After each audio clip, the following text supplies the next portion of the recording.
اگر ہم مطالعہ دین کا ترتیب سے کریں، نظم سے کریں، تو جو مرکزیت ہے، جس طرح اللہ تبارک و تعالیٰ نے حضرت ابراہیم خلیل علیہ السلام کو حکم دیا کہ آپ مرکز بناؤ، اس وجہ سے کہ دین کا نظام پوری زمین کے لیے ایک ہے، علاقائی نظام نہیں ہے کہ ایک علاقے کے لیے ایک نظام، دوسرے علاقے کے لیے دوسرا نظام. جیسے ابھی یہ رینڈم میں جنہوں نے دین سنا پڑا ہوا ہے، ان کے سوالات میں سے ایک سوال یہ ہے کہ ایران میں نظام ولایت فقیہ قائم ہے. نظام ولایت ہے، فقیہ کہے کہ اس میں تھوڑا الجھن پیدا ہو جاتی ہے.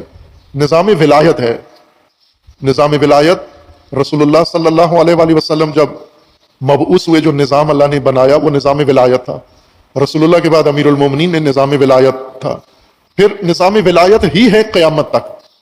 چونکہ شیعہ اعتقاد کے مطابق امام معصوم غائب ہیں، تو نیابت میں فقیہ آ جاتا ہے بیچ میں نام. نظام کا نام ولایت فقیہ نہیں ہے، نظام کا نام ولایت ہے. امامت و ولایت نظام ہے.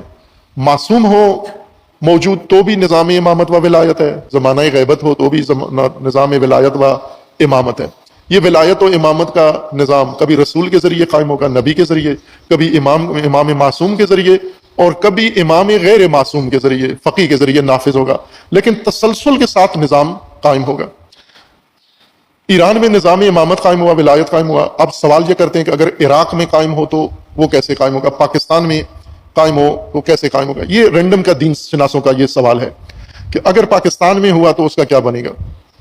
قرآن پڑھتے تو ترتیب سے پڑھتے تو یہ رینڈم سوالات نہ ذہن میں اٹھتے، چونکہ قرآن نے انسان کے لیے جو بھی نظام بنایا ہے وہ عالمی نظام بنایا ہے. عالمی نظام ہے، عالمینی نظام ہے.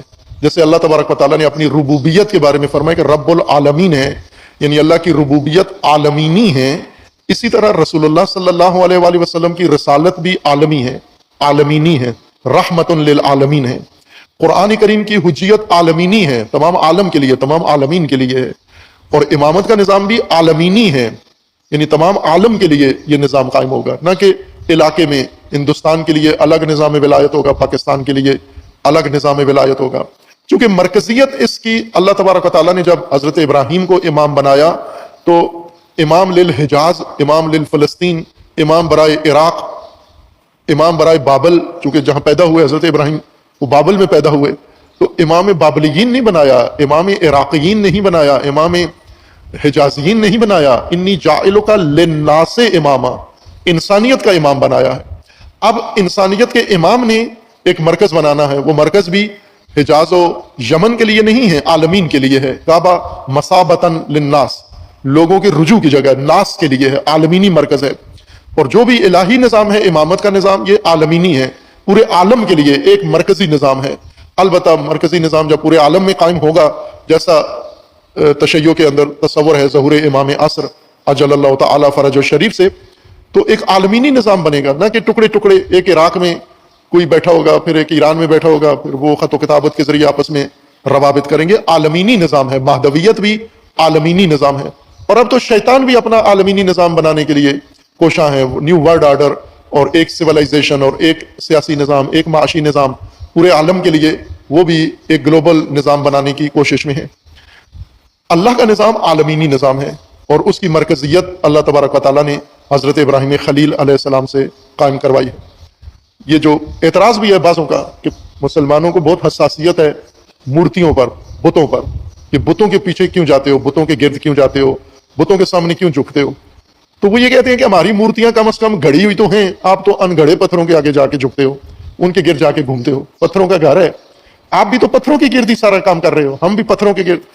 آپ کے پتھر ایک جگہ اکٹھے کر دیے گئے ہیں، ان کو گھر کی شکل دے دی گئی ہے، ہمارے پتھر ہمارے مندروں میں پڑے ہوئے ہیں، تو فرق تو کوئی نہیں پڑتا، عملاً تو سارے پتھروں ہی کے گرد گھوم رہے ہو.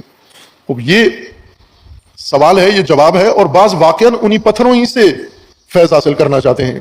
کعبے کے اندر دیواروں میں جو پتھر لگے ہوئے ہیں، میرے خیال میں کوئی عالم دین بھی، اگر بڑا عالم دین بھی ہو، تو وہ بھی حج کرنے جب جائے گا تو اس کے ذہن میں بھی یہی ہوگا کہ سارا کرنٹ اور برکت ان پتھروں کے اندر میں ٹچ کروں گا تو یہ سب میرے اندر منتقل ہو جائے گا. یہ عام تصور یہی پایا جاتا ہے.